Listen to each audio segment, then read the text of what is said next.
Welcome to Osiris, the first mummy.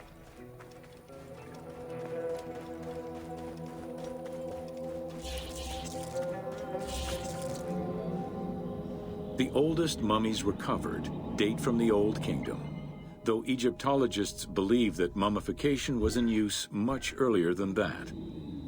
At first, the body was mummified through environmental desiccation, by leveraging the dryness of the environment and the heat of the climate.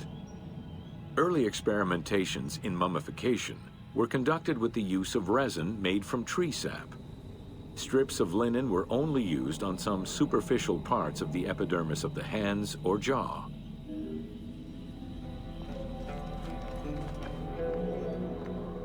Ideologically, the will to preserve the body is not explained in any way until 3600 BCE.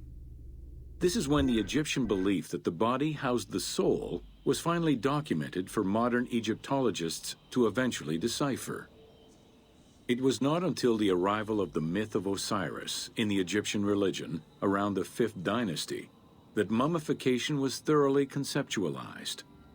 The practice was thereafter grounded in both a mythological and ideological point of view.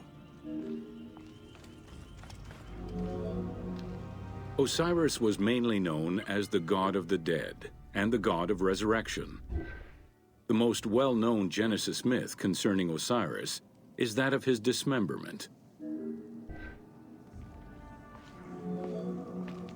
It is Plutarch who gives the most simplified and complete summary of the story. Within Egyptian mythology, Osiris represented the first king to rule Egypt. Jealous of his power, his brother Seth attempted to usurp his throne. After several unsuccessful attempts, Seth succeeded in killing his brother by dismembering him and scattering the pieces of his body all over Egypt. Isis, the great of magic, traveled all over Egypt in search of the pieces of her husband's body. After a long search, she recovered all the pieces save for his manhood, as it was eaten by a fish. Isis then reassembled the body of her husband by binding it together with strips of linen. Aided by her sister Nephthys, another powerful magician, they gave Osiris the breath of life. This not only brought him back from the dead, but also allowed him to recover his virility long enough to impregnate Isis, thus ensuring his succession before, once more, dying. Thus Horus was born.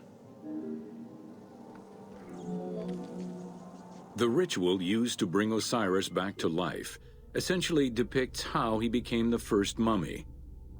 It is why, on the sarcophagi of kings, we often find Isis and Nephthys represented as the magicians who restore life to the deceased.